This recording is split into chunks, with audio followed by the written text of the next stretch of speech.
செய்யும் விதமா ஒரு அவசர சட்டத்தை ஏற்ற வேண்டியதானே? அப்படி ஏற்றி இருந்தால் இன்னைக்கு அண்ணாமலை சாட்டையால தனக்கு தானே அடிச்சுக் கொள்ள வேண்டிய நிலை வருமா? பார்க்கவே பரிதாபமா இருக்கு. சாட்டை எடுத்து வெளியில வந்து என்னவா பெண்களுக்கு பாதுகாப்பு இல்லைன்னு பொங்கி பயப்பிள்ளைங்க எவன் தெரியல சாட்டை நல்ல வலுவா கொடுத்திருக்காங்க. அவங்க கட்சிக்காரங்க தான் என்ன எண்ணத்துல கொடுத்தாங்க தெரியல. அவர் பார்த்து ரொம்ப பருமனா இருக்கு, உள்கட்சி சதியா இருக்கும் போல இருக்குன்னு சொல்லிட்டு கொடுத்து சாட்டையை மாத்திட்டார். லேசா உள்ள சாட்டையை வாங்கிட்டார். சரி லேசா உள்ள சாட்டு தான் இருந்தாலும் வெளியில வர்றார் வெறும் மேனியோட அப்படி அடிக்கிறார். 5 தடவை அடிக்கிறார். அதுக்கப்புறம் தான் டைரக்ஷன் கொடுத்து வச்சிருக்காங்க. 5ஆவது தடவை அடிக்கும் போது நீ ஓடி வந்து என்ன புடி, என் கையில உள்ள சாட்டையை புடுங்கிரு, அதான் அவங்களுக்கு கொடுக்கப்பட்டிருக்கிற உத்தரவு. அதற்கேற்ப வந்தாரு, சாட்டையை புடுங்கினாரு, மீடியாக்களுக்கு சந்திச்சு விட்டு சென்று விட்டார். அப்ப அந்த ஒரு சம்பவத்திற்காக வேண்டி சாட்டையால் உங்களை நீங்களே அடித்துக் கொள்கிறீர்களே. இது மாதிரி இந்திய நாடெங்கும் எத்தனை சம்பவங்கள் நடைபெற்றது. ஆசிஃபா வன்புணர்வு செய்யப்பட்டாலே, கொலை செய்யப்பட்டாலே ஒரு சிறுமி, அவளுக்காக உங்களை சார்ந்தவர்கள் எத்தனை பேர் சாட்டையடி அடித்தீர்கள்? பெண்களுக்கு பாதுகாப்பு இல்லை என்று சாட்டையால் அடித்துக் கொண்டீர்களா? உங்களை நீங்களே நொந்து கொண்டீர்களா? பல்கிஸ் பானு, குஜராத்தில் பல்கிஸ் பானு என்கிற பெண் நிறைமாத கர்ப்பிணி, அதை கூட பொருட்படுத்தாமல் தகப்பனும் மகனுமாக சேர்ந்த அந்த பெண்ணை பாலியல் வன்புணர்வு செய்தீர்களே.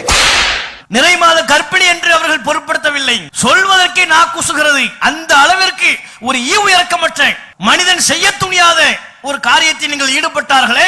பச்சிளம் குழந்தையை சுவற்றில் வீசி அடித்து கொன்று குவித்தீர்களே. அந்த சம்பவத்திற்காக யாரேனும் சாட்டை அடித்தீர்களா? யாருக்காவது சாட்டை அடி கொடுத்தீர்களா? கேள்வி கேட்கிறாங்க. உங்கள் கட்சியை சார்ந்த கேடி ராகவனால் உங்கள் கட்சியை சார்ந்த பெண்களுக்கே பாதுகாப்பில்லை என்று பல்வேறு சம்பவங்களை புகார்களாக சொன்னார்களே, அதற்காவது நீங்கள் சாட்டையடி அடித்தீர்களா? இப்படி எதற்கும் சாட்டையடி அடிக்காமல் தற்போது வந்து நாடகம் ஆடுறார். அஸ்ஸலாமு அலைக்கும் வரஹ்மத்துல்லாஹி வபரகாத்துஹு. கண்ணியத்திற்குரிய எல்லாம் அல்ல அல்லாஹ்வின் நல்லடியார்களே, இந்த தருணத்திலே சுதந்திர இந்தியாவில் முஸ்லிம்களின் நிலை மற்றும் தற்போதைய இந்தியாவில் முஸ்லிம்களின் நிலை எவ்வாறு இருக்கிறது என்பதை மக்கள் மத்தியில் தெளிவுபடுத்த வேண்டும் என்கிற கருத்தில சில செய்திகளை உங்கள் மத்தியில் எடுத்துரைக்க விரும்புகிறோம். இந்த இந்திய தேசத்தை சுமார் 800 ஆண்டுகளுக்கும் மேலாக முஸ்லிம்கள் ஆட்சி செய்தார்கள். பல சிறு சிறு துண்டுகளாக கிடந்த இந்த நாட்டை முஸ்லிம்கள் தான், நமது முன்னோர்கள் தான் ஒற்றை தேசமாக கட்டி எழுப்பினார்கள். இந்த நாட்டின் வளர்ச்சிக்காக பல்வேறு வகையில் நமது முன்னோர்கள் அளப்பரிய தியாகத்தை செய்தார்கள். ஆட்சி ரீதியாக, நிர்வாக ரீதியாக பல்வேறு மாற்றங்களை உண்டாக்கினார்கள். மக்களின் பிரச்சனைகள் தீர்க்கப்பட வேண்டும் என்கிற நோக்கத்திலே நீதிமன்ற அமைப்புகளிலே பல்வேறு மாற்றங்களை முஸ்லிம் முன்னோர்கள் கொண்டு வந்தார்கள். இத்தனைக்கும் 800 ஆண்டு காலம் ஆட்சி செய்த முஸ்லிம்கள் இந்த நாட்டிலே மத அடிப்படையில் சிறுபான்மை மக்களாக இருந்தார்கள். அவர்களின் ஆட்சியின் கீழ் முஸ்லிம்களை காட்டிலும் மத அடிப்படையிலான பெரும்பான்மை மக்கள், இந்து மக்கள் தான் அதிகமான அளவில் இருந்தார்கள். தங்களை விட பெரும்பான்மை சமூகம் அதிக அளவில் திரண்டு நிற்கக்கூடிய வேளையில அவர்களின் எந்த விதமான எதிர்ப்புக்கும் ஆளாகாமல், அவர்களின் பகைமையை சம்பாதிக்காமல் ஒட்டுமொத்த தேச மக்களின் ஆதரவை பெற்றதின் காரணத்தினால்தான் அவர்களால் 800 ஆண்டு காலத்தை ஓட்ட முடிந்தது. மக்களின் வெறுப்பை சம்பாதிக்கும் வகையில் அவர்கள் ஆட்சி செய்திருப்பார்களே, ஆனால் ஒரு 100 ஆண்டு காலம் கூட அவர்களால் தாக்குப்பிடித்து நிலைத்து நின்றிருக்க முடியாது. ஆங்கிலேயர்களும் நம்மை அடிமைப்படுத்தினார்கள், நமது நாட்டை ஆட்சி செய்தார்கள், நமது நாட்டின் வளத்தை சுரண்டி அவர்கள் நாட்டிற்கு அனுப்பி வைத்தார்கள், நமது பல்வேறு உரிமைகளை நசுக்கினார்கள், பறித்தார்கள். ஆங்கிலேயர்களும் நம்மை ஆட்சி செய்தார்கள் என்றாலும் அவர்களால் ஒரு 200 ஆண்டு காலம் நிம்மதியாக ஆட்சி செய்ய முடிந்ததால் இந்த நாட்டிலே ஒரு 200 ஆண்டு காலத்தை கூட அவர்களால் தாண்ட முடியவில்லை. அதற்கு முன்பாக பல்வேறு புரட்சிகள், பல்வேறு போராட்டங்கள், நாடெங்கிலும் அவர்களுக்கு உண்டான எதிர்ப்பலைகள், பல்முனைகளில் இருந்தும் எதிர்கிளம்பக்கூடிய எதிர்ப்புகளை தாங்க முடியாமல் இந்த நாட்டை சார்ந்த மக்களிடமே ஒப்படைத்து விட்டு ஓடி சென்றார்கள். அப்ப அவர்களால் 200 ஆண்டு காலத்தை தாக்கு பிடிக்க முடியவில்லை. முஸ்லிம்கள் இந்த நாட்டில் நாட்டை 800 ஆண்டுகளுக்கும் மேலாக ஆட்சி செய்தார்கள் என்றால் பெரும்பான்மை சமூகத்தை அரவணைத்து ஆட்சி செய்தார்கள். அவர்களுக்கு வழங்கப்பட வேண்டிய உரிமைகளை வழங்கி ஆட்சி செய்தார்கள். இன்னும் பல நேரங்களில் தங்களுடைய மதம் என்ன சொல்கிறது, மார்க்கம் என்ன சொல்கிறது என்பதையெல்லாம் முதன்மைப்படுத்தாமல் அனைத்து மக்களையும் அரவணைத்து செல்ல வேண்டும் என்பதே அவர்களுக்கு பிரதானமான நோக்கமாக இருந்தது. முஸ்லிம் மன்னர்கள், முகலாய மன்னர்கள் ஆங்காங்கே பல்வேறு நிலங்களை ஆட்சி செய்யக்கூடிய சிறு சிறு மன்னர்களுக்கு அவர்கள் அனுப்பிய கடிதங்கள் என்ன, அவர்கள் தங்களுடைய வாரிசுகளுக்கு சொன்ன அறிவுரைகள் என்ன? இந்த நாட்டிலே இந்து மக்கள் பெரும்பான்மை சமூக மக்களாக இருக்கிறார்கள். அவர்களின் மனம் எந்த வகையிலையும் புண்பட்டு விடக்கூடாது. ஆகவே அவர்கள் எதை வெறுப்பார்களோ அதை நீ விட்டுவிடு என்று அறிவுரை செய்தார்கள். இன்னும் பல மன்னர்கள் கோயில்கள் கட்டுவதற்கு பல்வேறு நில மானியங்களை வழங்கினார்கள். இன்றைக்கும் அதற்குண்டான ஆதாரங்கள் இருக்கிறது. நாம் ஏதோ ஒரு கற்பனையின் பேரிலேயோ முஸ்லிம்கள் ஆட்சி செய்தவர்கள் முஸ்லிம்கள் என்பதால் மத அடிப்படையில் அவர்களுக்கு சார்பாக பேச வேண்டும் என்பதோ நோக்கமல்ல. ராமநாதபுரத்திலே அங்குள்ள பல்வேறு நிலங்கள் முஸ்லிம்கள் ஆண்ட பொழுது எந்தெந்த நிலங்கள் எல்லாம் கோயில்களுக்கு முஸ்லிம்கள் மானியமாக வழங்கினார்கள் என்பதற்குரிய செப்பேடுகள் இன்றைக்கும் இருக்கிறது.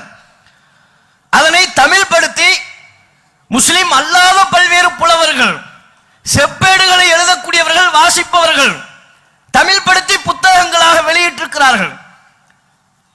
அப்ப கோயில்களுக்கு மானியம் வழங்கினார்கள். இந்தியாவெங்கிலும் பல்வேறு கோயில்களை கட்டி கொடுத்தார்கள். இந்து மதத்தை சார்ந்த பெண்களை தங்களுடைய புத்திரர்களுக்கு, தங்களுடைய புதல்வர்களுக்கு திருமணம் செய்து வைத்தார்கள். ராஜபுத்திரர்கள் என்று சொல்லப்படுபவர்களை தங்களுடைய படையில் முக்கிய தளபதிகளாக, முக்கிய பொறுப்பு வகிப்பவர்களாக மாற்றினார்கள். அவர்கள் ஆட்சி செய்த முறையில் எந்த அடிப்படையிலையும் மத வெறுப்பை அவர்கள் முதன்மையாக வைக்கவே இல்லை. அப்படி வைத்திருப்பார்களே ஆனால் 800 ஆண்டு காலம் தாக்கு பிடித்திருக்க முடியாது. எங்கேனும் முஸ்லிம் மன்னர்களினுடைய ஆட்சிக்கு எதிராக புரட்சி வெடித்ததா, போராட்டங்கள் நடைபெற்றதா, ஆங்கிலேயனுக்கு எதிராக எத்தனை தலைவர்கள் பல்வேறு படைகளை கட்டினார்கள். நேதாஜி சுபாஷ் சந்திர போஸ் அவர் தம்முடைய தலைமையில் ஆயுதம் தாங்கிய ஒரு படையை கட்டினார். காந்தி மறுபக்கம் அஹிம்சை வழியில், அமைதி வழியில் பல்வேறு போராட்டங்களை நடத்தினார். இது போன்ற ஏதேனும் ஒரு போராட்டம் முஸ்லிம் மன்னர்களுக்கு எதிராக, முகலாய மன்னர்களுக்கு எதிராக, இந்த தேசத்தை ஆண்ட முஸ்லிம்களுக்கு எதிராக நடைபெற்றதா? அதற்குண்டான வரலாற்று தரவுகள், சான்றுகள் இருக்கிறதா? ஒருபோதும் இல்லை. சங் பரிவார் குழுக்கள், RSS சித்தாந்தத்தை அடிப்படையாக கொண்டவர்கள் வெறுப்பின் அடிப்படையில் கட்டிவிடக்கூடிய கதைகளை தவிர்த்து உண்மை வரலாற்று சம்பவம் அப்படி எதுவும் இல்லை. அந்த அளவிற்கு முஸ்லிம்களின் ஆட்சி முறை இருந்தது. அது மட்டுமா, இந்த நாட்டை ஆங்கிலேயர்கள் நம்மிடமிருந்து பறித்து ஆட்சி செய்த பொழுது ஆங்கிலேயர்களை விரட்ட வேண்டும் என்பதற்காக பல்வேறு போராட்டங்கள், அந்த வகையில் இந்த நாடு சுதந்திரம் பெறுவதற்காக முஸ்லிம்கள் பல வகையில் தியாகங்களை செய்தார்கள். தங்களுடைய சொத்துக்களை இழந்தார்கள். சில தருணங்களில் தங்களுடைய உயிரை இழக்கவும் தயாராக இருந்தார்கள். மத ஆச்சாரியங்களை எல்லாம் விட்டுவிட்டு நாட்டு சுதந்திரம் பெற வேண்டும் என்பதற்காக எந்தெந்த தலைவர்கள் போராடி கொண்டிருக்கிறார்களோ அத்தனை படையிலும் தங்களை இணைத்துக் கொண்டார்கள். தலைவரை மத அடிப்படையில் அவர்கள் தேர்வு செய்யவில்லை. அவர்களின் நோக்கம் நாடு சுதந்திரம் பெற வேண்டும், ஆங்கிலேயன் விரட்டி அடிக்கப்பட வேண்டும். அது ஒன்றுதான் அவர்களின் நோக்கமாக இருந்தது. அதற்கு எதிராக யார் யாரெல்லாம் போராடி கொண்டிருக்கிறார்கள், காந்தி போராடுகிறாரா, அவரின் படையில் சேருவோம் என்று பல்லாயிரக்கணக்கான முஸ்லிம்கள் காந்தி பின்னே சென்றார்கள்.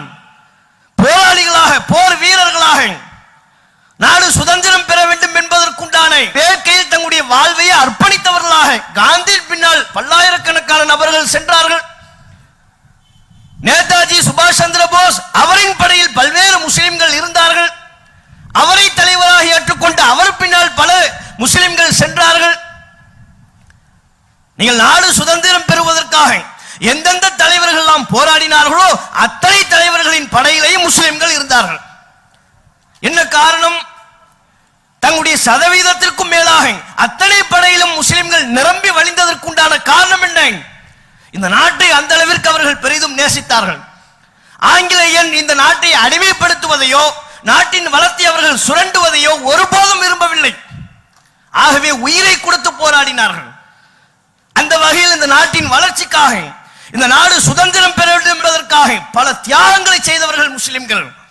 கல்வி இழந்தார்கள், சொத்தை இழந்தார்கள், பொருளாதாரத்தை வாரி வழங்கினார்கள், உயிரையும் இழந்தார்கள். இப்படிப்பட்ட வேளையிலே நாடு சுதந்திரம் பெறக்கூடிய ஒரு கட்டம் வரும் பொழுது சுதந்திரத்தோடு சேர்த்து பிரிவினையும் வருகிறது. இரண்டும் ஒரே நேரத்தில் வருகிறது. நாடு சுதந்திரம் பெறுகின்ற பொழுது மத அடிப்படையில் இன்னொரு நாடு பாகிஸ்தான், அது முஸ்லிம்களுக்கு என்று ஒரு நாடு உருவாக்கப்பட்டு விட்டது. பொது அறிவிப்பே இந்திய நாட்டில், இந்த தேசத்தில் விடப்பட்டு விட்டது. யார் யார் எங்கே செல்ல வேண்டுமோ, குறிப்பாக முஸ்லிம்களே, உங்களுக்கென்று ஒரு நாடு உருவாகிவிட்டது. உங்கள் மத அடிப்படையில் நீங்கள் விரும்பியபடி செயல்படுவதற்கு உங்களுக்கென்று ஒரு தேசம் கட்டமைக்கப்பட்டு விட்டது. அங்கே செல்ல விரும்பக்கூடியவர்கள் தாராளமாக செல்லலாம் என்கிற அறிவிப்பும் விடப்பட்டது. அந்த தருணத்தின் போது கூட இந்தியா எங்கள் நாடு, இது எங்கள் தேசம், நாங்கள் இங்கேதான் பிறந்தோம், இங்கேதான் வளர்ந்தோம், இந்த நாடு சுதந்திரம் பெறுவதற்காக வேண்டி நாங்கள் பாடுபட்டோம். அப்படி இருக்கின்ற பொழுது நாங்கள் எந்த நிலத்தில் பிறந்தோமோ, எந்த நிலத்தில் நாங்கள் வளர்ந்தோமோ, இங்கேதான் இருப்போமே ஒழிய மத அடிப்படையில் வழங்கப்படுகிற அந்த நாடு எங்களுக்கு தேவையில்லை என்று சொன்னவர்கள் இந்திய முஸ்லிம்கள். இந்தியாவில் ஒவ்வொரு மாநிலத்திலையும் இன்றைக்கு எந்தெந்த முஸ்லிம்கள் இருக்கிறார்களோ அவர்களுடைய முன்னோர்கள் எடுத்த முடிவு. பாகிஸ்தானுக்கு போ என்று எப்போது சொல்லப்பட்டதோ, விரும்பினால் அங்கே நீங்கள் செல்லலாம், வளமாக வாழலாம் என்று சொல்லப்பட்ட போதே அந்த கோரிக்கையை புறக்கணித்தவர்கள் இந்திய முஸ்லிம்கள். தங்களுக்குண்டான உரிமையை நிலைநாட்டியவர்கள். இந்திய முஸ்லிம்களின் தேசப்பற்றை நிரூபிப்பதற்கு இதைவிட வேறு சிறந்த ஆதாரம் தேவையில்லை. ஆனால் இன்றைக்கு நாடு சுதந்திரம் பெறுவதற்காக சிறு துரும்பை கூட எடுத்து போடாதவர்கள் எல்லாம் முஸ்லிம்களின் தேசப்பற்றை சந்தேகித்து பல்வேறு வகையிலான விஷம பிரச்சாரங்களை செய்கிறார்கள். முஸ்லிம்களுக்கும் இந்த நாட்டிற்கும் சம்பந்தம் இல்லை, அவர்கள் இரண்டாம் தர குடிமக்கள், அவர்களுக்கு இந்த நாட்டில் எந்த விதமான உரிமையும் இல்லை, அவர்கள் இந்த நாட்டில் பயங்கரவாதிகள், நாடு சிதைந்து போக வேண்டும் என்று ஆசைப்படுகிறார்கள் என்று என்னென்னவெல்லாமோ கதை கட்டி விடுகிறார்கள். யாரு முஸ்லிம்களை தேசப்பற்று இல்லாதவர்களாக சித்தரிக்கக்கூடிய கூட்டம் யார்? அந்த கூட்டத்தை சார்ந்த தலைவர்களில் இந்த நாடு சுதந்திரம் பெறுவதற்காக போராடிய ஒரு தலைவரின் பெயரை சொல்ல முடியுமா? நமக்கு சொல்ல முடியும். பல நூறு தலைவர்களை சொல்ல இயலும். தலைவர்கள் மட்டுமல்ல, பல நூறு தொண்டர்களை சொல்ல இயலும். எங்கெங்கெல்லாம் போராட்டம் நடைபெற்றதோ, மதுரையில கள்ளுக்கடை மறியல, அதில் எத்தனை பேர் கைதானார்கள், அந்த கைதானவர்களின் பட்டியலில் முஸ்லிம்களின் பெயர் எத்தனை, வரலாற்று ஆதாரங்களோடு சொல்ல இயலும்.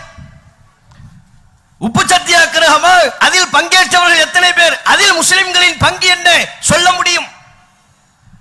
இப்படி இந்த நாட்டின் சுதந்திரத்திற்காக பொருளாதாரத்தை வாரி வழங்கிய சுதந்திர போராட்ட வீரர்களின் பெயர்களை நம்மால் பட்டியலிட முடியும். சங் பரிவார் அமைப்புகளால் ஒரு சுதந்திர போராட்ட வீரரை சொல்ல முடியுமா? ஒரு வீரரை சொல்ல முடியுமா? இன்னைக்கு தொலைக்காட்சியில் எத்தனை பேர் பிஜேபி வகைராக்கள், சங் பரிவார் அமைப்புகளை சார்ந்தவர்கள் முகமூடிகளை மாற்றி மாற்றி திடீர்னு பார்த்தா பத்திரிகையாளருங்கிற பேர்ல வருவார். நேற்று தான் தொலைக்காட்சி விவாதத்தில் அவரை பார்த்திருப்போம், கீழே பத்திரிகையாளர்னு போட்டிருப்பாங்க.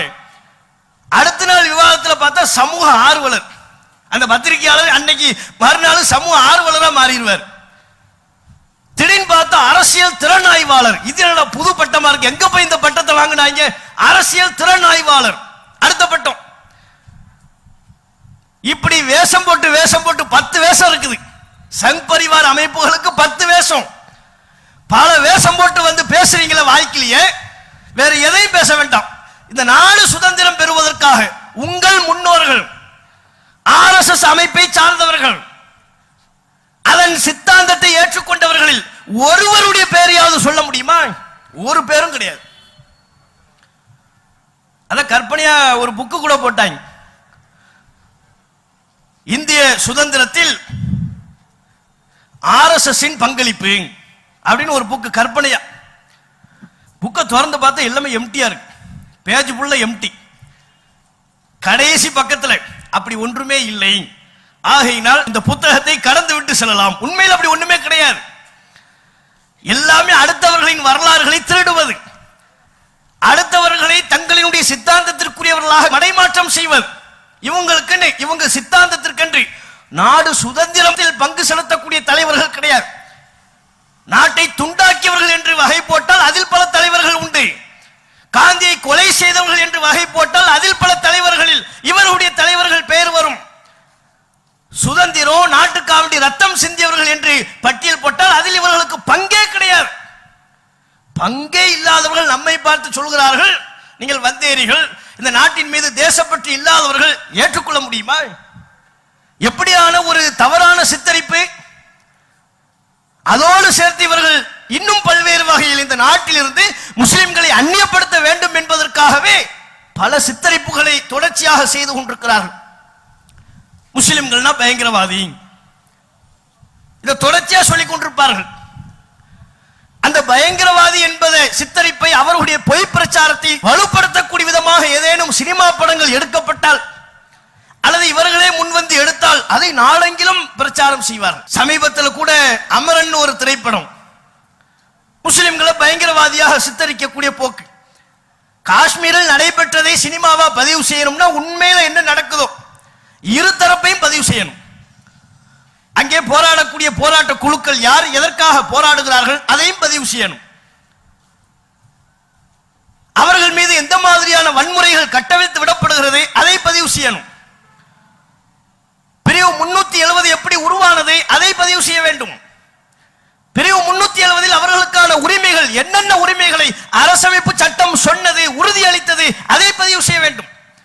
எப்படியெல்லாம் காஷ்மீர் மக்கள் ஏமாற்றப்பட்டார்கள், காஷ்மீர் மாநிலத்தினுடைய பெண்கள் பாலியல் வல்புணர்வுக்கு ஆளாக்கப்பட்டார்கள், அதில் உள்ள சிறுவர்கள் பயங்கரவாதி என்று பொய்யாக முத்திரை குத்தப்பட்டு வெள்ளட்டு குண்டுகளால் அவருடைய முகம் சிதைக்கப்பட்டது. எல்லா வரலாற்றையும் சொல்லணும். இங்க ஒரு பக்கமா மட்டும் முஸ்லிம்களை தவறாக சித்தரிக்கக்கூடிய போக்கை மாத்திரம் கதைக்களமாக கொண்டு சினிமா படம் எடுக்கிறது. அப்படித்தான் எடுத்தாங்க. அமரன் ஒரு படம் எடுத்தா டெல்லிக்கு வரையிலையும் போகுது. ராஜ்நாத் சிங் அந்த படத்தை பார்த்துக்கிட்டு கண்ணீர் வெடிக்கிறார். அவருக்கு தமிழ் தெரியுமா, ஹிந்தி டப்பிங் போட்டாங்களா என்னன்னு தெரியல. இவங்களுக்கு அந்த கான்செப்ட் எல்லாம் கிடையாது. முஸ்லிம்களை பயங்கரவாதியா சித்தரிக்கக்கூடிய படமா அத்தனை ஆதரவையும் வழங்குவார்கள். காஷ்மீர் ஃபைல்ஸ் ஒரு படம் எடுத்தாங்கல்ல, அதுவே பொய். இந்து பண்டிட்டுகள் காஷ்மீர் மாநிலத்தை விட்டு வெளியேற்றப்பட்டார்கள், விரட்டி அடித்தவர்கள் முஸ்லிம்கள், பொய்யான வரலாற்று புனைவு. அப்படி ஒரு சம்பவமே நடைபெறவில்லை. கற்பனையின் பேரில் அது பற்றி ஏராளமான வரலாற்று நிகழ்வுகள் இருக்கிறது, அதற்குள்ள போக வேண்டிய அவசியம் இல்லை. கற்பனையின் பேரில் முஸ்லிம்களை தவறாக சித்தரிக்க வேண்டும் என்பதற்காக ஒரு திரைப்படத்தை எடுத்து அதை பாராட்டுறார். அந்த சினிமா படத்தின் விளம்பர தூதுவர் யாரு? பிரதமர் மோடி, உள்துறை அமைச்சர் அமித்ஷா. நாட்டில் உங்களுக்கு வேற வேலையெல்லாம் கிடையாது இல்லை, எவ்வளவு வேலைகள் இருக்கு. அதையெல்லாம் விட்டுவிட்டு இந்த காஷ்மீர் ஃபைல்ஸ் படத்தை விளம்பரப்படுத்துறாங்க. எல்லாரும் பாருங்க. நானும் பார்த்து கண்ணீர் வடிச்சிட்டேன். நாடாளுமன்ற உறுப்பினர்கள் அனைவருக்கும் விடுமுறை. யாருக்கு விடுமுறை? லீவு. நாடாளுமன்ற உறுப்பினர் அத்தனை பேருக்கும் விடுமுறை. போய் காஷ்மீர் ஃபைல்ஸ் படத்தை பாருங்க. மோடிஜி அப்படி சொல்லிட்டாரு. ஊபியில சட்டமன்றத்துக்கு விடுமுறை, எல்லாருமே காஷ்மீர் ஃபைல்ஸ் படத்தை பாருங்க. அடுத்து அவங்க ஆளக்கூடிய ஏனைய மாநிலங்கள்ல ஒரு திங்கட்கிழமை என்று பள்ளி கல்லூரிகளுக்கு விடுமுறை. என்னப்பா காரணம்? மழை பெய்யுதா? மழையெல்லாம் இல்லை, இடியெல்லாம் இல்லை, வேற எந்த பிரச்சனையும் பயமும் இல்லை. காஷ்மீர் ஃபைல்ஸ் படத்தை பாருங்க. அதான் ஞாயிற்றுக்கிழமை லீவ்லயே பார்ப்பானே, அதுக்கு திங்கட்கிழமை எக்ஸ்ட்ரா ஒரு லீவு. இவங்க நோக்கம் புரியுதா? இவர்கள் நோக்கமே அதன் மூலம் அரசு இந்த படத்திற்கு ஆதரவு வழங்குகிறது என்பதை வெளிப்படையாக சொல்லி முஸ்லிம்களை தவறாக சித்தரிக்கக்கூடிய ஒரு சினிமா படமா அது உண்மையா பொய்யா அதையெல்லாம் அலசுவதற்கு தயார் இல்லை. அந்த படத்தை நாங்க விளம்பரம் பண்ணுவோம். எப்பேற்பட்ட வன்மம் கொண்டவர்கள்! அந்த சினிமா படத்தை பற்றி கேள்வி எழுப்பினால் கருத்து சுதந்திரம் என்பார்கள். ஏன் படம் எடுக்க எங்களுக்கு சுதந்திரம் இல்லையா? அது கருத்து சுதந்திரமா பாருங்க. அந்த கருத்து சுதந்திரம் குஜராத் ஃபைல்ஸ் என்று பிபிசி ஒரு ஆவணப்படத்தை வெளியிட்ட பொழுது எங்கே போனது? பிபிசி குஜராத் ஃபைல்ஸ் என்று ஒரு ஆவணப்படத்தை தயாரித்தது. தம்முடைய இணையதளத்தில் தான் அந்த படத்தை வெளியிட்டது. பாகம் 1 ஒரு பாகத்தை தான் வெளியிட்டது. இரண்டாவது பாகத்தை வெளியிடவிருந்தது. வெளியிட்டு தேதியை அறிவித்தது. முதல் பாகம் வெளியிடப்பட்டதற்கு பிறகு பிபிசியினுடைய தலைமை செயலகத்தில், பிபிசியினுடைய அலுவலகங்களில் ரைடுக்கு போறாங்க. குஜராத் ஃபைல்ஸ் படம் வெளியாகுது. படம் வெளியான மறுநாள் குஜராத்தில் என்ன நடந்தது? 2000க்கும் அதிகமான முஸ்லிம்கள் எப்படி கருவறுக்கப்பட்டார்கள், அந்த மாநிலத்தில் முஸ்லிம் பெண்கள் எப்படி கூட்டு பாலியல் வன்புணர்வுக்கு ஆளாக்கப்பட்டார்கள், குழந்தைகள் எப்படி அடித்து கொல்லப்பட்டார்கள் என்கிற சம்பவத்தை நேரடி வாக்குமூலங்களாக, கற்பனையா இல்லை, கதைகளாக அல்ல, வெறும் வசனங்களாக அல்லாமல் நேரடி வாக்குமூலம், பாதிக்கப்பட்டவர்களின் நேரடி வாக்குமூலம், கண்ணால் நேரில் பார்த்தவர்களினுடைய சாட்சியங்கள், அவற்றை அடித்தளமாக கொண்டு பிபிசி ஒரு ஆவணப்படத்தை தயார் செய்தது. அந்த படத்திற்கு தடை விதித்தார்கள். தங்களின் சுயரூபத்தை வெளிப்படுத்தக்கூடிய படம் என்றால் அவற்றுக்கு தடை விதிப்பது, கற்பனையின் பேரில் முஸ்லிம்களை பயங்கரவாதியாக சித்தரிக்கக்கூடிய படம் என்றால் அவற்றுக்கு அமோக ஆதரவு அளிப்பது. இதுதான் சங் பரிவார் அமைப்புகளினுடைய செயல்பாடாக இருக்கிறது. முஸ்லிம்களின் தியாகத்தை கொச்சைப்படுத்தி முஸ்லிம்களை பயங்கரவாதியாக சித்தரிக்க வேண்டும் என்பதற்காக இவர்கள் இந்துக்களுக்கு ஆபத்தானவர்கள், இவர்களை நாட்டில் வளரவிட்டால் நமக்குத்தான் ஆபத்து, நம்மை கொண்டு விடுவார்கள், நம் பெண்களை இவர்கள் மதம் மாற்றம் செய்து திருமணம் செய்து விடுவார்கள். அதுக்கு ஒரு வார்த்தையை கண்டுபிடிச்சு வச்சிருக்கிறாங்க, லவ் ஜிஹாது. லவ் ஜிஹாதுன்னு ஒண்ணு இருக்கா? இந்த நாட்டில் பல மொழி பேசக்கூடியவர்கள், பல மத நம்பிக்கைகளை கொண்டவர்கள் இருக்கிறாங்க. ஒவ்வொருவரும் அவங்கவுங்க விருப்பத்தின் பேரில் திருமணம் செய்கிறார்கள். மதங்களை கடந்து திருமணம் செய்யக்கூடிய வழக்கம் நமது நாட்டில் சர்வசாதாரணமாக இருக்கிறது. முஸ்லிம்கள் இந்து பெண்களை திருமணம் செய்வார்கள், இந்து ஆணு முஸ்லிம் பெண்களை திருமணம் செய்வார்கள், ஒரு கிறிஸ்துவ முஸ்லிம் ஆணையோ பெண்ணையோ திருமணம் செய்வார்கள். இப்படி மாற்றி மாற்றி மதத்தை மாற்றி திருமணம் செய்யக்கூடிய போக்கு எல்லா மதங்களிலும் இருக்கிறது. எல்லா மதங்களிலும் அப்படியான நபர்கள் சொற்ப அளவில் இருப்பார்கள். அவர்களுக்கு என்று எந்த விதமான அஜெண்டாவும் கிடையாது. கண்டிப்பா அப்படித்தான் முஸ்லிம் ஆணைத்தான் கல்யாணம் பண்ணணும், இந்து பெண்ணைத்தான் கல்யாணம் பண்ணணும், கிறிஸ்டியன் ஆணையோ அல்லது கிறிஸ்டியன் பெண்ணையத்தான் திருமணம் செய்ய வேண்டும் என்கிற அஜெண்டால அவங்களுக்கு இல்லை. ஏதேனும் ஒரு பழக்கம், ஏதேனும் ஒரு வகையில் தொடர்பு, அதன் பேரில் மதம் மாற்றி திருமணம் செய்கிறார்கள். சர்வ சாதாரணமாக நடைபெறக்கூடிய ஒன்றுக்கு இவர்களாக ஒரு பேர் வைக்கிறது. ஒரு இந்து ஆணு முஸ்லிம் பெண்ணை கல்யாணம் பண்ணும் போது அதற்கு எந்த பேரும் கிடையாது. கிறிஸ்தவ மதத்தை சார்ந்த ஒரு ஆண் ஒரு முஸ்லிம் பெண்ணை மதம் மாற்றி திருமணம் செய்தால் அதற்கும் எந்த பெயரும் கிடையாது. அவற்றுக்கெல்லாம் பெயர் வைக்க வேண்டும் என்பது நம்முடைய நோக்கம் அல்ல. யதார்த்த நிலையை புரிந்து கொள்ளணும், நாட்டில் என்ன நடக்குது என்பதை புரிந்து கொள்ள வேண்டும் என்பதற்காக வேண்டி சொல்றோம். அதுக்கெல்லாம் எந்த பெயரும் இல்லை. அதுவே ஒரு முஸ்லிம் ஆண் இந்து பெண்ணை திருமணம் செய்து விட்டால் அதுக்கு மட்டும் லவ் ஜிஹாத். எங்கிருந்துப்பா கண்டுபிடிச்சிங்க? அப்படி லவ் ஜிஹாத் பண்ணணும்னு இஸ்லாத்தில் இருக்கா? குர்ஆன்ல அப்படி சொல்லப்பட்டிருக்கா? முஸ்லிம் ஆண்களே இந்து பெண்களை காதலியுங்கள், அவர்களுக்கு அவர்களே நீங்கள் திருமணம் செய்து கொள்ளுங்கள், இதுதான் லவ் ஜிஹாத் அப்படின்னு குர்ஆன்ல எங்கேயும் இருக்கா? முகமது நபிகள் எங்களுக்கு அப்படி போதித்திருக்கிறார்களா? கட்டாய மதமாற்றத்தில் ஈடுபடுங்கள் என்று நபிகள் எங்களுக்கு சொன்னாங்களா? நீங்கள் சொல்வதற்கெல்லாம் எதிரான அறிவுரைகளையும் போதனைகளையும் தான் குர்ஆன் எங்களுக்கு சொல்கிறது, நபிகள் நாயகம் எங்களுக்கு சொன்னார்கள். இஸ்லாத்தில் எந்த ஒரு காரியத்திலையும் கட்டாயம் என்பதே கிடையாது. யாரையும் எதற்காகவும் நிர்பந்திக்க கூடாது. எந்த ஒரு முடிவை எடுப்பதாக இருந்தாலும் அவரவர் விரும்பி முடிவெடுக்க வேண்டும், அதன் பொறுப்பை அவர்கள் ஏற்றுக்கொள்ள வேண்டும். இதுதான் இஸ்லாத்தின் கோட்பாடு. லா இக்ராஹ ஃபித்தீன், இந்த மார்க்கத்தில் எந்த நிர்பந்தமும் இல்லை. முஸ்லிமா இருப்பாரு, தொழுகணும்னு அவருக்கு அறிவுரை சொல்லலாம், அவரை நிர்பந்திக்க இயலாது. முஸ்லிமாக இருப்பார், இஸ்லாத்தின் ஏதேனும் ஒரு கடமையை செய்யாதவராக இருப்பார், ஜக்காத் வழங்காதவராக இருப்பார், ஹஜ்ஜுக்கு செல்லாதவராக இருப்பார், வசதி வாய்ப்பு இருந்தும் ஏதேனும் ஒரு கடமையை அவர் புறக்கணிப்பவராக இருந்தால் அது குறித்து அவருக்கு அறிவுரை தான் சொல்லலாமே ஒழிய கட்டாயப்படுத்த முடியாது. முஸ்லிம்களே நாங்கள் கட்டாயப்படுத்த முடியாது, கட்டாயப்படுத்த கூடாது என்றால் முஸ்லிம் அல்லாதவர்களை நாங்கள் கட்டாயப்படுத்தலாமா? அதுக்காக வேண்டி காதல் என்கிற ஒரு கான்செப்டை இஸ்லாம் எங்களுக்கு சொல்லுதா? கிடையவே கிடையாது. இவனா கற்பனை பண்றது. இப்ப சமீபத்தில் கூட சாத்வி பிராச்சி அப்படின்னு ஒரு பெண் துறவி, பெண் சாமியார், அந்த அம்மா அப்பப்ப எதையாவது வாய் கொழுப்படுத்து பேசும். அதுல இப்ப சமீபத்தில் பேசி இருக்குது. முஸ்லிம்கள் வந்து துப்பி ஜிஹாத் பண்றாங்க. தொப்பி ஜிஹாத் இல்ல, துப்பி ஜிஹாத். அது என்னப்பா துப்பி ஜிஹாது? துப்பி துப்பி நோயை பரப்புறாங்களாம். தூணு துப்பி நோயை பரப்புறாங்களாம். இதுக்கு பேரு துப்பி ஜிஹாத். கண்டுபிடிச்சிருக்காங்க, புதுசா அந்த அம்மா பேர் வைக்குது. ஆல்ரெடி கொரோனா காலத்திலே இதை சொன்னாங்க. என்ன சொன்னாங்க? கொரோனா ஜிஹாத் பண்றாங்க முஸ்லிம்கள். கொரோனா ஜிஹாதா? அவன் நோய் வந்து இருமல் சத்தத்தை கேட்டாலே வீட்டுக்குள்ள பதில் அடிச்சு ஓடி ஒளிந்து போய் நிக்கிறாள். உசுர பிடிச்சுக்கிட்டு அலைஞ்சிக்கிட்டு இருக்கிறாள். கொரோனாங்கிற பேரை கேட்டாலே இப்பதான் நமக்கு சாதாரணம் ஆயிருச்சு. இப்ப பக்கத்துல இருந்துகிட்டு எனக்கு கொரோனா வந்திருக்குன்னு சொன்னால் அப்படியா, சரி விடுங்கப்பா, வாங்க டீ கடையில போய் டீயை குடிப்போம். இதே நீங்க கொரோனா பரவிய துவக்க காலகட்டத்தில் சொன்னா ஏத்துக்குவார? கொரோனாலாம் சொல்ல வேண்டாம், போன் பண்ணி அவருக்கு லேசா இருமுனாலே போனை கட் பண்ணிடுவாரு. ஏன்? போன் வழியா நமக்கு வந்தாலும் வரும், பரவுனாலும் பரவிடும். அந்த அளவிற்கு அச்சம் ஏற்படுத்தப்பட்டது. அப்ப கொரோனா ஜிஹாதுன்னு பேர் வச்சாங்க. என்ன பண்றாங்களா முஸ்லிம்கள்? கொரோனா நோய் பரப்பணும் என்பதற்காகவே ஒவ்வொரு தெருவா சுத்துறாங்களாம். சுத்தி அங்கெல்லாம் போய் தூணு துப்பிட்டு வர்றாங்க. வேற வேலை பொழப்பு இல்லையா? இந்த நோயை பரப்புறதுக்கு அங்கங்கே போய் துப்பிட்டு வரணுமா?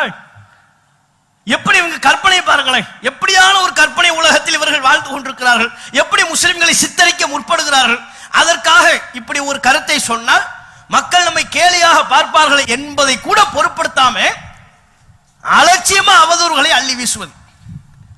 அதே தான் இப்ப கொஞ்சம் மாத்தி, முன்னால கொரோனா ஜிஹாதுனாங்க, இப்ப துப்பி ஜிஹாத். துப்பி ஜிஹாத் பண்றாங்க, துப்பி துப்பி ஜிஹாத் பண்றாங்களாம். அடுத்து என்னவா? அது மட்டும் இல்ல, முஸ்லிம்கள் லேண்ட் ஜிஹாத் பண்ணுகிறார்கள். நில ஜிஹாத், லேண்ட் ஜிஹாத். எல்லாத்துக்கும் இவன் ஜிஹாதுன்னு பேர் வச்சிட்டான். எல்லாரும் தான் படிக்கிறான். நம்ம மக்கள்ல படிச்சு முன்னேறி உயர் பதவிகளை பொறுப்புகளை வகிப்பதே பெரிய சிரமமான ஒண்ணு. அப்படி சிலர் சென்று விட்டால், டிஎன்பிஎஸ்சி தேர்வுக்கு எழுத சென்று விட்டால் அதற்கு பேர் என்ன? டிஎன்பிஎஸ்சி ஜிஹாத். மத்திய தேர்வு யூபிஎஸ்சி தேர்வு எழுத போயிட்டாங்கன்னா யூபிஎஸ்சி ஜிஹாத் அதற்கு பேர். நீங்க ரேஷன் கடையில் போய் பொருள் வாங்க போனீங்கன்னா இது ரேஷன் கடை ஜிஹாதுன்றாங்க. நம்மளை பார்த்தாலே அவனுக்கு ஜிஹாதுன்னு பேர் வைக்கணும். என்னது ஜிஹாதுங்கிறது? எப்பேற்பட்ட ஒரு கோட்பாடு! பாதிக்கப்படுகிற மக்களுக்காக நிற்க வேண்டும், அநியாயத்திற்கு எதிராக குரல் எழுப்ப வேண்டும். அதுதான் இஸ்லாம் சொல்லக்கூடிய ஜிஹாத். அதனை இப்படி கொச்சைப்படுத்தி பொய்யான கற்பனையின் பேரில் மக்களுக்கு மத்தியில் வெறுப்பு பிரச்சாரத்தில் ஈடுபடுகிறார்கள். அதுல லவ் ஜிஹாது அப்படி ஒண்ணு இருக்கா? உண்மையில் அப்படி ஒரு துளி கூட கிடையாது. அப்படியே இன்றைக்கும் பல்வேறு சினிமா திரை பிரபலயங்கள், அரசியல் பிரபலயங்கள், பத்திரிகையாளர்கள் முஸ்லிம் பெண்களை திருமணம் செய்திருக்கிறார்கள். அப்படியான 100 பேர்களின் பட்டியலை நம்மால் வெளியிட முடியும். சினிமா திரை பிரபலயத்தில் எந்தெந்த ஆண்கள் முஸ்லிம் பெண்களை திருமணம் செய்திருக்கிறாங்க? அவங்க உண்மையில முஸ்லிமா? வீட்டுக்குள்ள தொழுகிறாங்களா? இஸ்லாத்தை கடைபிடிக்கிறாங்களா? அந்த விவாதத்திற்குள்ளே போக வேண்டாம். அவர்கள் பெயரளவில் முஸ்லிம்கள். முஸ்லிம்களாக உள்ள பெண்களை திருமணம் செய்த பல பேரினுடைய திரை பிரபலயங்களின் பெயர்களை சொல்ல முடியும், அரசியல் பிரபலயங்களின் பெயர்களை சொல்ல முடியும், பத்திரிகையாளர்களின் பெயர்களை சொல்ல முடியும். அப்ப அவங்க எல்லாம் லவ் ஜிஹாத் பண்ணாங்களா?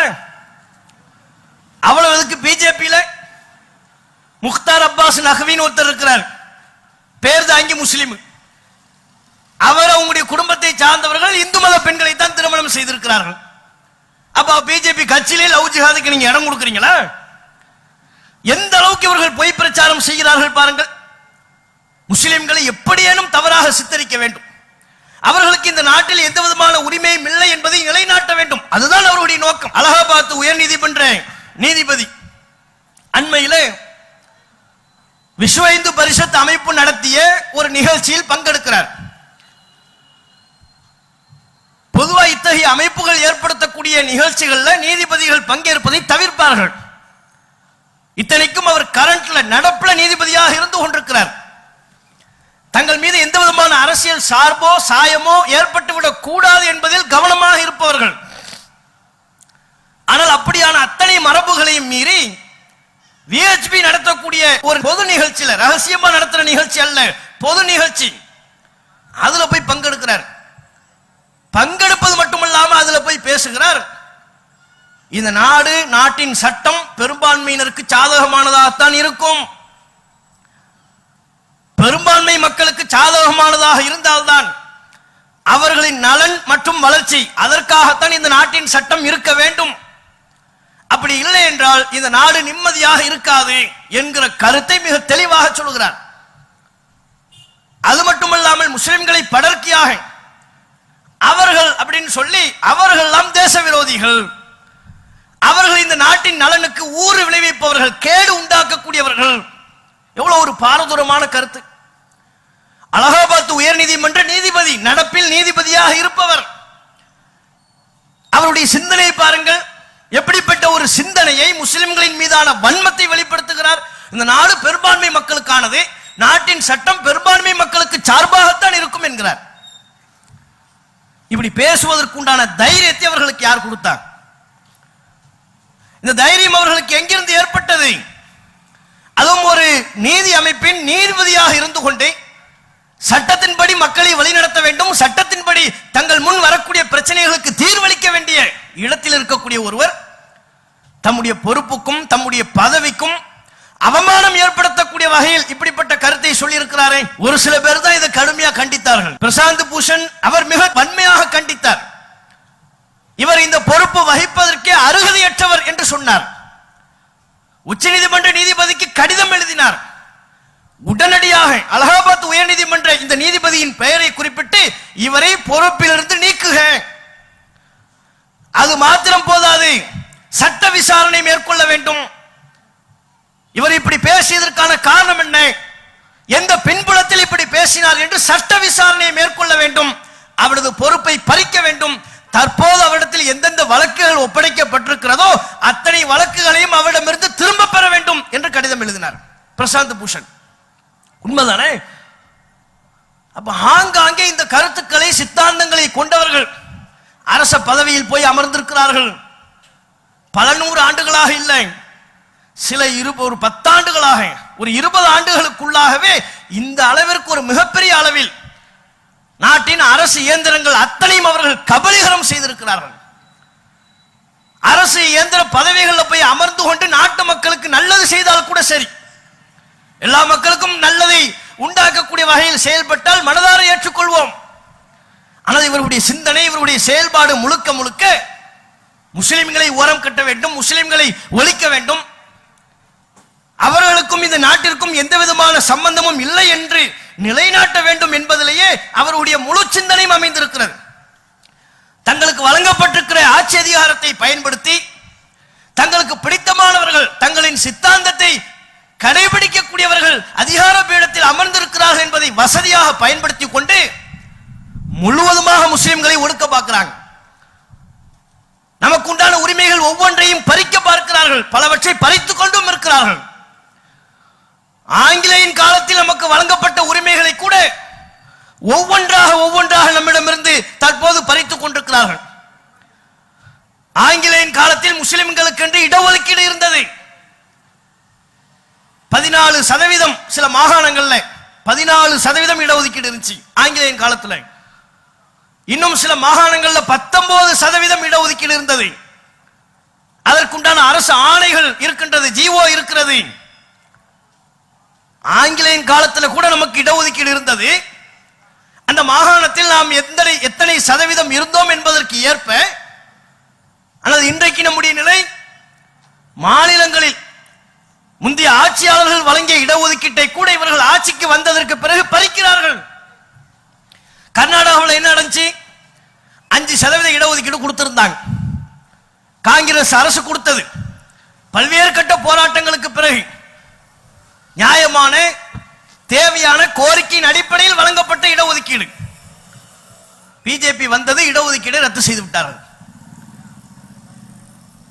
5% இடஒதுக்கீட்டை நாங்கள் ரத்து செய்கிறோம் என்று கர்நாடகாவில் முஸ்லிம்கள் பயன்படுத்திக் கொண்டிருந்த, அனுபவித்துக் கொண்டிருந்த 5% இடஒதுக்கீட்டை இல்லாமல் ஆக்கி விட்டார்கள். இப்ப காங்கிரஸ் வந்து அமர்ந்திருக்கிறது. இன்றைக்கும் அந்த இடஒதுக்கீடு அந்த மாநில மக்கள் முஸ்லிம்களுக்கு வழங்கப்படவில்லை, திருப்பி தரப்படவில்லை. தேர்தல் பிரச்சாரங்களில் சொன்னார்கள், காங்கிரஸ் அரசு சொன்னது, காங்கிரஸை சார்ந்தவர்கள் சொன்னார்கள் தேர்தல் பிரச்சாரங்களில். ஆனா இப்போ ஆட்சிக்கு வந்ததற்கு பிறகு பத்திரிகையாளர்கள் சிலர் அது பற்றி கேள்வி எழுப்பினால் கூட, அந்த 5% இடஒதுக்கீடு என்னாச்சு, எப்ப கொடுப்பீங்க முஸ்லிம்களுக்கு கேட்டா கூட இப்போது அதை பற்றி பேச வேண்டிய தருணம் அல்ல அப்படிங்கிறாங்க. அப்ப எப்ப பேசுவீங்க? வந்து அமர்ந்து பல ஆண்டுகள் உருண்டோடி விட்டது, இப்போது அதை பற்றி பேச முடியாது, இது பேச வேண்டிய தருணம் அல்ல என்கிறார்கள். அப்ப பாருங்க, பிஜேபி வகைராக்கள், சங் பரிவார் அமைப்புகள், அதனுடைய குழு பிரிவு அமைப்புகள் ஆங்கிலேய காலத்தில் நமக்கு இருந்த உரிமையை கூட இவங்க இருக்க கூடாதுன்னு நினைக்கிறாங்க. இடஒதுக்கீடு பறிக்கிறாங்க. கர்நாடகாவில் மட்டுமல்ல, பல்வேறு மாநிலங்கள்ல இவர்கள் செய்யக்கூடிய தேர்தல் பிரச்சாரமே பிற்படுத்தப்பட்ட மக்களை நோக்கி உங்க இடஒதுக்கீட்டை பறித்து தான் முஸ்லிம்களுக்கு கொடுத்திருக்கிறாங்க. இந்த பச்சை பொய்ய அபாண்டமான புழுகு முட்டையை பிரதமர் மோடி சொல்கிறார். பிஜேபியில் முக்கிய பொறுப்பு வகிப்பவர்கள் சொல்கிறார்கள். பிற்படுத்தப்பட்ட பழங்குடியின மக்களை நோக்கி சொல்கிறார்கள், உங்க இடஒதுக்கீட்டை பறித்து தான் முஸ்லிம்களுக்கு கொடுத்திருக்கிறாங்க. நாங்க ஆட்சிக்கு வந்தா அதை சரி செய்வோம். அப்படின்னா என்ன? நாங்க ஆட்சிக்கு வந்தா முஸ்லிம்களின் இடஒதுக்கீட்டை இல்லாமல் ஆக்குவோம். இதுதான் உங்களுடைய திட்டம். இதை வெளிப்படையாகவே அவர்கள் சொல்கிறார்கள்.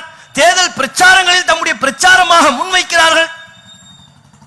அப்ப உங்களுடைய சிந்தனை என்ன? முஸ்லிம்களுக்கு இடஒதுக்கீடு இருக்கக்கூடாது, ஆட்சி அதிகாரத்துக்கு வரக்கூடாது, அவர்களுக்கு என்று அதிகாரம் இருக்கக்கூடாது, கல்வியில் அவர்கள் முன்னேறக்கூடாது. அபுல் கலாம் ஆசாத் என்பவரின் பெயரால் கல்வி உதவி திட்டம் இருந்தது. உயர்கல்வி படிக்கக்கூடிய மாணவிகளுக்கு கல்வி உதவி திட்டம் இருந்தது. இப்ப ஆட்சிக்கு வந்தாங்க, அந்த திட்டத்தை ரத்து செய்தார்கள். ரத்து செய்ததற்கு அவர்கள் ஒரு காரணத்தை சொன்னார்கள். என்ன காரணம் சொன்னாங்க தெரியுமா? இல்ல, அது முஸ்லிம்களை உரிய விதத்தில் போய் சென்று சேரவில்லை.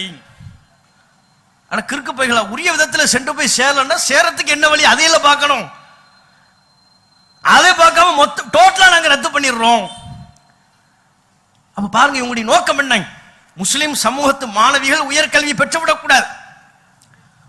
1ல இருந்து 8ஆம் வகுப்பு வரையிலையும் படிக்கக்கூடிய சிறுபான்மை சமூகத்தை சார்ந்த மாணவ மாணவியர்களுக்கு அவர்களுக்கும் கல்வி உதவி திட்டம் வழங்கும் ஒரு திட்டம் இருந்தது.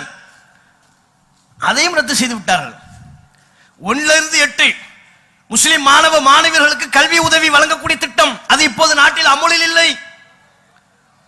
உயர்கல்வி படிக்கக்கூடிய முஸ்லிம் மாணவிகள் அவர்களுக்கு இதுநாள் வரையிலும் கிடைக்கப்பெற்று வந்த கல்வி உதவி அதையும் ரத்து செய்து விட்டார்கள்.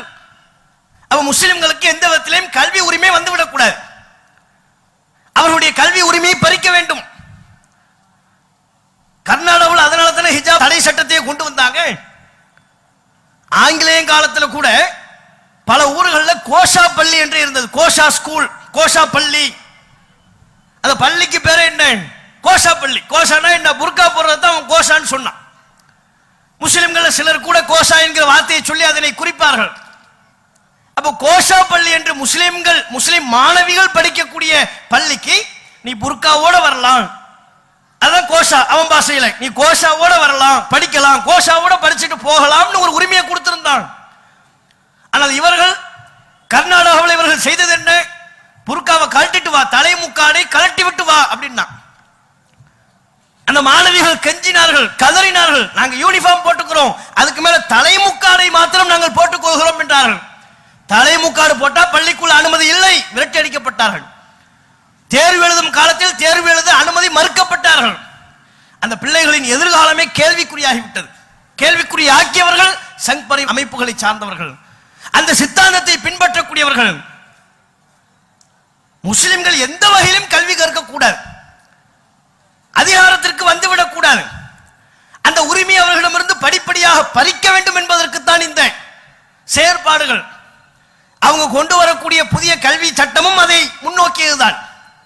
அது முஸ்லிம்களை மட்டும் மையப்படுத்தியதாக இல்லாமல் பிற்படுத்தப்பட்ட மக்கள், தலித்து மக்கள், பழங்குடியின மக்கள், யார் யார் என்ன தொழில் செய்து கொண்டிருக்கிறீர்களோ அந்த குலத்தொழிலையே செய்து கொண்டிருங்கள், அதற்கு நாங்கள் உதவி செய்வோம். அப்படின்னா என்ன? உன் தொழில் என்னவோ அதை நீ பாரு, அதற்குத்தானே நீ படைக்கப்பட்டிருக்கிறாய். நீ ஏன் கல்வி கற்க வேண்டும் என்று வருகிறாய்? உயர் ஜாதி எதனை செய்ய வேண்டுமோ அதை நீ ஏன் செய்ய முன் வருகிறாய்? இதுதான் அவங்களுடைய பிரச்சாரம், இதுதான் அவர்களுடைய செயல்பாடு. அதனால்தான் புதிய கல்வி திட்டம் என்கிற பெயர்ல அத்தனை சிறுபான்மை சமுதாய மக்களினுடைய பிற்படுத்தப்பட்ட மக்களின் கல்வி உரிமையை பறிப்பதற்கு மறைமுகமா நாங்க உங்களுக்கு உதவி செய்யறோம் அப்படின்னு வர்றாங்க. உதவி செய்யறது ஒரு நோக்கமா இருந்தால் தொழில், அந்த தொழில் செய்யக்கூடிய யார் வந்தாலும் உதவி செய்யணும்ல. இப்ப கன்னியாகுமரி மாவட்டத்தில் மீன்பிடி தொழில் செய்யக்கூடியவர்கள் இருக்கிறார்கள், கணிசமான அளவுல இருக்கிறாங்க. தொழில் செய்வதற்கு நாங்கள் உதவி செய்வோம், மத்திய அரசாங்கம் சொல்லுது. சரி, இப்போ ஒருத்தர் போட்டு வாங்குறதுக்கு காசு இல்லை, பணம் இல்லை. மீன் வலை அதற்கு காசு இல்லை, பணம் இல்லை. அரசாங்கத்திடம் போய் நீங்க தானே இப்ப சொன்னீங்க உதவி செய்ய போறேன்னு சொன்னீங்களே, எனக்கு உதவி செய்யுங்க அப்படின்னு போய் கேட்டா உதவி தருவார்களா? தருவாங்க நீ நினைக்கிறீங்களா? அடுத்த கேள்வி கேட்பாங்க, நீ மீன் பிடிக்கிற சரி, எத்தனை தலைமுறையா மீன் பிடிக்கிறீங்க? இந்த கொஸ்டின் ஏன் கேட்கிறாங்க? தலைமுறை தலைமுறையாக மீன் பிடித்தால் மட்டுமே நாங்கள் உங்களுக்கு உதவி செய்வோம். இப்போதான் நீங்கள் செய்கிறீர்கள் என்றால், அல்லது 2-3 தலைமுறைகளாக மட்டும்தான் இதை செய்கிறீர்கள் என்றால் உங்களுக்கு நாங்கள் உதவி வழங்க மாட்டோம். இது அவங்க திட்டம். அவங்க சொல்லக்கூடிய திட்டத்தில் இது வருகிறது.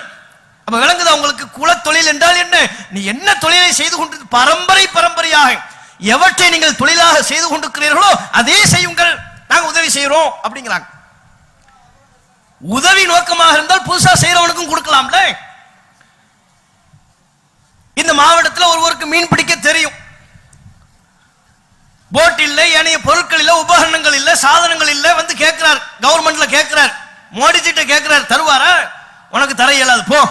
தலைமுறை தலைமுறையா செஞ்சா மட்டும்தான் உதவிங்கிறார். அப்ப கல்வி கற்க கூடாது, மேலெழும்பி வரக்கூடாது, அதிகாரத்துக்கு வரக்கூடாது, நாம் தான் அதிகார மட்டத்தில் இருக்க வேண்டும், இவர்களை அடக்கி ஆள வேண்டும், இவர்களின் உரிமையை பறிக்க வேண்டும். அதுல முஸ்லிம்கள் முதல் இலக்கு. முஸ்லிம்களை முடித்ததற்கு பிறகு அடுத்தடுத்த மக்களை நோக்கி அவர்கள் வருவார்கள். முதலில் முஸ்லிம்கள் அவர்களின் குறி, அதற்கு பிறகு கிறிஸ்தவ மக்களை நோக்கி வருவார்கள், அதற்கு பிறகு இந்து மக்களையே அடுத்தடுத்த கட்டத்தில் இருக்கக்கூடிய அவர்கள் வகைப்படுத்தி வைத்திருக்கிற சாதி அடுக்குகளில் இருந்து கீழ்மட்டத்திலிருந்து வருவார்கள். இதுதான் உங்க நோக்கம். அவ முஸ்லிம்கள் ஆங்கிலேயன் காலத்தில் அனுபவித்துக் கொண்டிருந்த உரிமையை கூட இன்றைக்கு இல்லாமல் ஆக்கிவிட்டார்கள். ஆங்கிலேயன் காலத்தில் நமக்கு நில உரிமை இருந்தது, சொத்துரிமை இருந்தது, நம்ம சொத்தை நாமே நிர்வகிக்க முடியும்,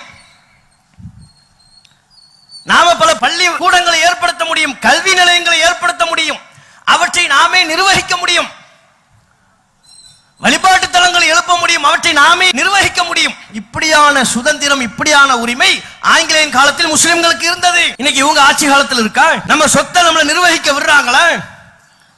பள்ளிவாசலை நிர்வகிக்க விட மாட்டேன் என்கிறார்கள். வக்ஃப் சட்ட திருத்தம் என்கிற பெயரில் முஸ்லிம்களுக்கு சொந்தமான வக்ஃப் நிலங்களை முஸ்லிம்களை நிர்வகிப்பதை விட்டும் அப்புறப்படுத்த முயற்சிக்கிறார்கள். முஸ்லிம்களின் லட்சக்கணக்கான வக்ஃப் சொத்துக்களை அல்லது ஒரு சில சட்ட திருத்தங்களின் மூலம் கபலீகரம் செய்ய பார்க்கிறார்கள். பாராளுமன்றத்தில் தாக்கல் செஞ்சாங்களா இல்லையா வக்ஃப் சட்ட திருத்தம்ங்கிற பேர்ல? நாங்க யாராவது கேட்டோமா? முஸ்லிம்கள் நம்ம எல்லாம் வீதியில் இறங்கி வக்ஃப் சட்ட திருத்தத்தை கொண்டு வாங்க நம்ம கேட்டோமா? எதை நம்ம கேட்கிறோமோ அதை செய்யவே மாட்டாங்க. நம்ம கேட்கறது என்ன? நம்ம மட்டும் இல்ல, இந்திய மக்கள் அனைவரும் கேட்கறது என்ன? மோடிஜி சொன்னார், 2014 சொன்னார், நாங்க மட்டும் ஆட்சிக்கு வந்துட்டோம்னா உங்க எல்லாருடைய அக்கவுண்ட்லயும் 15 லட்சம் நாங்க தந்துருவோம். எப்படி தருவோம்ங்கிறதையும் விளக்குனார். நாங்க செக் பண்ணிட்டோம், எங்கெங்க எல்லாம் கருப்பு பணம் இருக்குங்கிறத லிஸ்ட் எடுத்துட்டோம். யார் யாருக்கு எவ்வளவு கருப்பு பணம் இருக்கிறது, எந்தெந்த நாட்டில் இருக்கிறது, சுவிஸ்ல எவ்வளவு இருக்கு, எல்லா கருப்பு பணத்தையும் லிஸ்ட் எடுத்துட்டோம். நாங்க ஆட்சிக்கு வந்து உட்கார்ந்த உடனே எங்களுக்கு முதல் வேலை அந்த கருப்பு பணத்தை எல்லாம் அங்க கொண்டு வந்து எல்லார் அக்கவுண்ட்லயும் தலா 15 லட்சம் போட்டுறதுதான் என் முதல் வேலைன்னார். அப்படி பிரச்சாரம் செய்தார்களா இல்லையா? ஒவ்வொரு இந்திய குடிமகனின் வங்கி கணக்கிலும் 15 லட்சத்தை நாங்கள் செலுத்துவோம் என்று சொன்னார்களா இல்லையா? இப்ப செலுத்த முடிச்சா?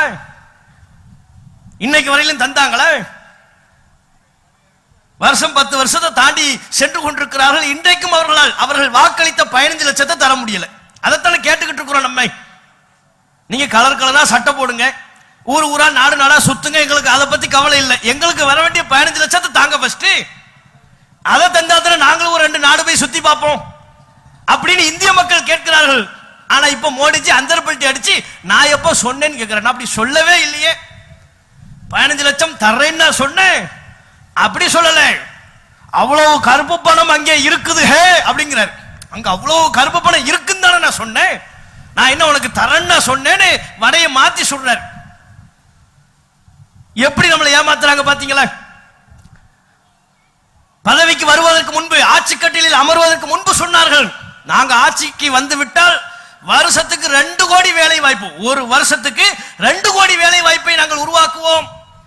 இளைஞர்கள் எல்லாம் பார்த்தால் கவலையாக இருக்கிறது. வேலையே இல்லாம திண்டாடி கொண்டிருக்கிறார்கள். எனது நெஞ்சம் பொறுக்கவில்லை, மனது பொறுக்கவில்லை, நான் ஆட்சிக்கு வந்தா எல்லா இளைஞர்களுக்கும் வேலை, வருஷத்துக்கு 2 கோடி வேலை வாய்ப்பை உருவாக்குவோம். இப்ப வருஷம் எத்தனை ஆயிடுச்சு? 10 வருஷம் கணக்கு பண்ணோம்னா 20 கோடி வேலை வாய்ப்பை உருவாக்கி இருக்கணும். உருவாக்குனாங்களா? சில லட்சங்களை கூட, சில லட்சங்கள் என்கிற அளவில் தான் வேலை வாய்ப்பு உருவாக்கப்பட்டிருக்கிறதை ஒழிய 1 கோடியை கூட அவர்களால் தொட முடியவில்லை. இந்த லட்சணத்தில் அவங்க சொன்னது என்ன? வருஷத்துக்கு 2 கோடி வேலை வாய்ப்பு. அப்ப அவர்கள் சொன்ன எதையும் செய்யவில்லை, மக்கள் கேட்கிற எதையும் செய்யவில்லை. பூரண மதுவிலக்கை கேட்கிறார்கள். நாட்டில் பெண்களுக்கு பாதுகாப்பு வேண்டும் என்று கேட்கிறார்கள். பாலியல் குற்றச்சம்பவங்களில் ஈடுபடக்கூடியவர்களுக்கு கடுமையான சட்டம் வேண்டும், அவர்களை கடுமையான முறையில் தண்டிக்கக்கூடிய சட்டம் வேண்டும் என்று கேட்கிறார்கள். நீங்க நினைச்சா ஒரு வினாடியில் அது சாத்தியம் தானே? உங்களுக்கு தான் எவ்வளவு பெரிய அதிகாரம் இருக்கிறது. பூரண மதுவிலக்கை மத்திய அரசு நினைத்தால் கொண்டு வர முடியாதா? கொண்டு வர முடியும். மத்திய அரசு நினைச்சா கொண்டு வரலாம். மோடிஜி நினைச்சா ஒற்றை அறிவிப்பு தான்.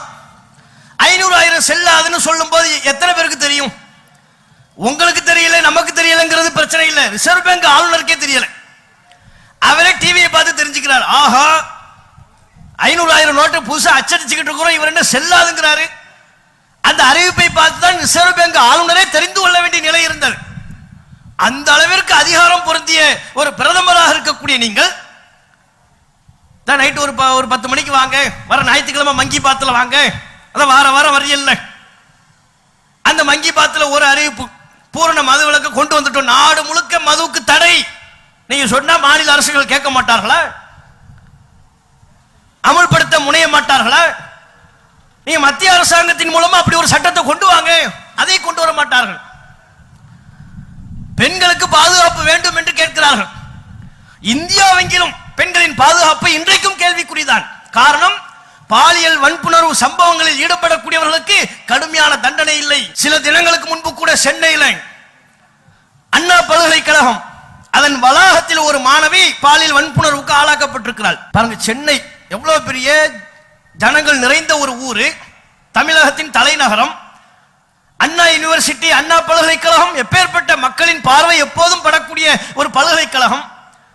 அதன் வளாகத்தில் ஒரு மாணவிக்கு பாதுகாப்பு இல்லை என்று சொன்னால் நாட்டில் சட்டம் ஒழுங்கு என்பது எந்த நிலையில் இருக்கிறது?